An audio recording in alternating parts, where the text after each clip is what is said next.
Hey, what's going on, guys? So today we've got episode 17 to my series Inside the Mind of a Diamond, a series made to help you, the player, better understand the routes, the techniques, and the mindset behind certain plays and clutches. The end goal is to hopefully help you guys replicate these types of plays in your own game and then continue to push towards achieving Diamond. So let's break down the footage and take a look at our first clip.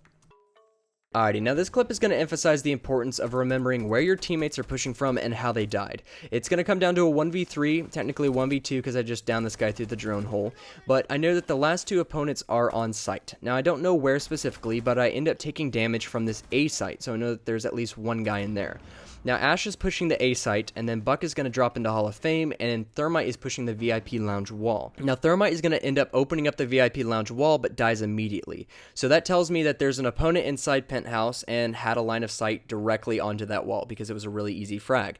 But then Buck dies from Hall of Fame. So given those two kills pretty quickly, I know that there are only two spots inside Penthouse to check for. This right side, which was clear, or this left side by the bathroom, which ended up having Echo. Now I end up missing my shots on Echo, and the reason why that's important is because it sounded like I was in a gunfight and distracted with Echo. And so because of that, I ended up peeking back into the hallway to see if the opponent that fragged out Ash was coming that way, and he did. So just be extra attentive to where your teammates are pushing and dying from, as it'll help you better look for your opponent's position on the objective.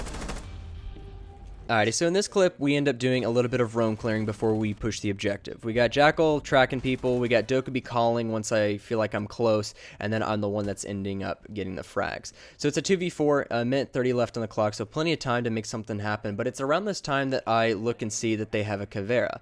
Now that's one thing that's super important to make sure that you do try and identify all the operators in the prep phase. It's because you see a Caveira, you can almost guarantee that she's going to be off-site, and she's going to be looking to, get those sneaky interrogations. So it's about right here that I hear a faint footstep from behind me, and so I go ahead and investigate, and thankfully it ended up being the Caveira, makes it a 2v3. Now with a minute left to go, it's important to drone the objective, because they still have a Valkyrie and a Jaeger, two operators that could very easily be roaming. So it's really important to figure out who's on site and who's still off, so that your push isn't thwarted by a last minute flank. So I go ahead and drone on site, I see that there's a Jaeger, and then Echo would never be off site roaming, and so I end up finding him there as well. But I can't find the Valkyrie, and so I call that out to my teammate Sykes, and then end up spotting Valkyrie there in the courtyard. So now we know that the Valkyrie's off site, and I'm going to have Jackal watch that angle, and then I'm going to be watching the kitchen area as I'm able to frag out the Jaeger. I know that the only one left on site is the Echo. So now Jackal's going to hold the hallway angle to make sure that Valkyrie cannot rotate from the courtyard back onto site. I'm going to go ahead and push the Echo because now it's a 2v1, and we have to get the plant down. So Sykes is going to end up planting at the front door, and the reason why I push the Echo a bit aggressively here is because I don't want the Echo to be behind this reinforcement and then peek that front door and be able to get the easy kill. So I ended up peeking the door aggressively because I wanted to make sure that Echo was on this right side and not hiding behind the reinforcement to protect Sykes so he could get the plant down.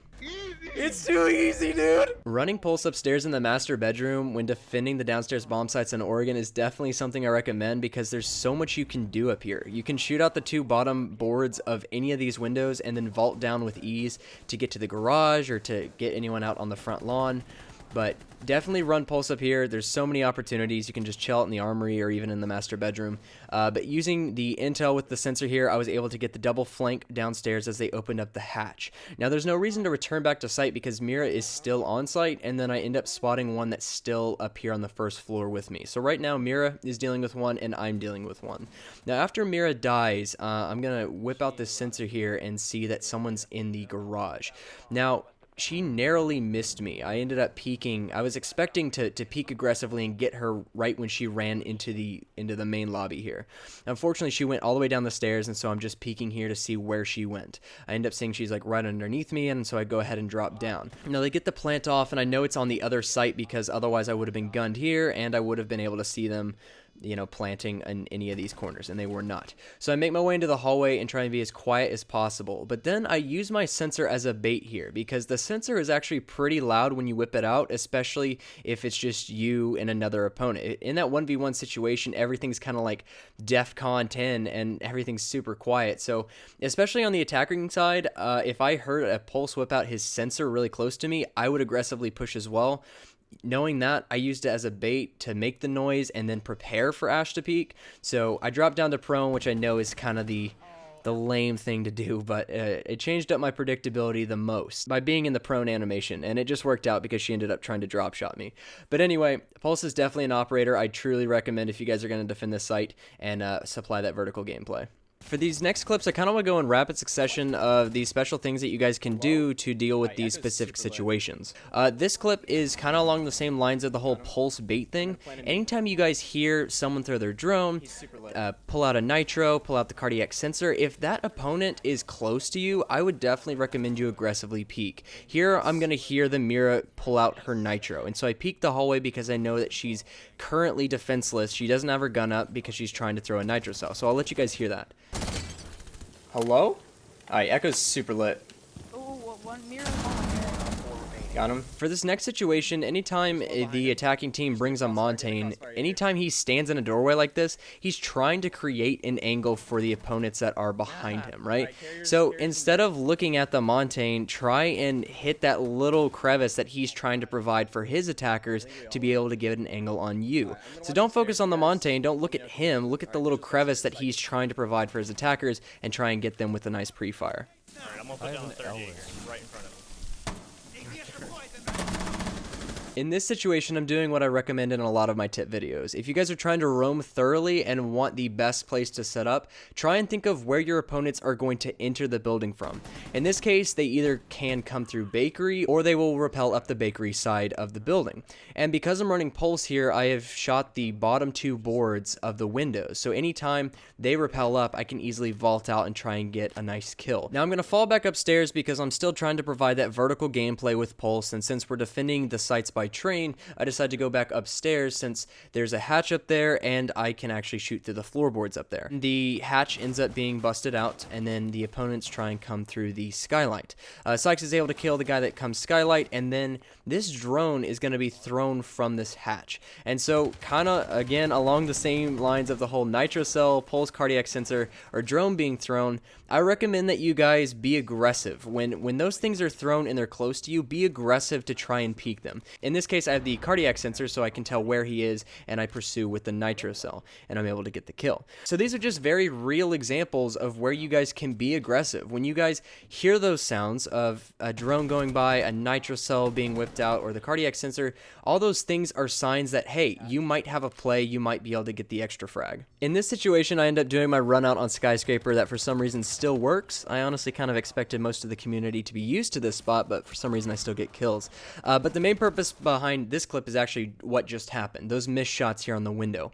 Anytime you guys have a gunfight that doesn't end in either of your favors, try and think of an alternative route that you can take to change it up. And honestly, that's what that opponent did. After we had that little duel, she went to that window, I was going to that window. We were both thinking the exact same thing of, hey, this gunfight didn't work out here at this window. Where else can I go that might change it up? We both thought the exact same thing, and I ended up being out on top. But just have that mentality. Anytime you guys have a gunfight that doesn't really end in your favor immediately, be thinking of those alternative routes you guys can take, or a different angle that could give you a slight advantage for the next gunfight. For our final clip to analyze for today, I wanted to talk about the whole lion thing. Anytime a lion is about to go off, I recommend that you guys get set up in a narrow angle that is set on a open doorway or an open window. Typically when that lion is going to go off, your opponents are going to push, meaning that they're either going to be coming through a doorway to try and come and get you, or they're going to be coming like through that window that I was just looking at. So anytime a lion goes off, try and get yourself at the tightest angle possible to give yourself the most cover, but then have your eyesight fixed on a doorway or a window so that you can prepare for anyone that's coming to peek. Here I end up just fragging out here in the back pantry. I end up downing someone outside that window, and then a second lion is going to end up coming over here, and this opponent actually peeks right before the lion actually goes off. But because I was already in my narrow angle ready for him to peek, despite me being spotted, I was ready for his push. Because the mentality of a lion is to push the second it goes off because you're supposed to be quote-unquote standing still, you can kind of give yourself the advantage because you know more precisely when they're going to push. push. So just prepare for that, give yourself a tight angle, get yourself on an open doorway or an open window, and get ready for that invading attacker. That's it for today, guys. Thank you all very much for watching. Today is the last day before the giveaway ends, so if you haven't checked out my giveaway, I'm giving away a SCUF controller, a Disrupt t-shirt, and a Disrupt bag, and that will be ending here in the next 24 hours. Giveaway link will be down in the description below, and then all my Twitter, Discord, Instagram, all that is also down there as well. I will see you guys in the next one. In the meantime, head over to my Twitch stream, as I will be streaming live here today, and I will see you all in the next one.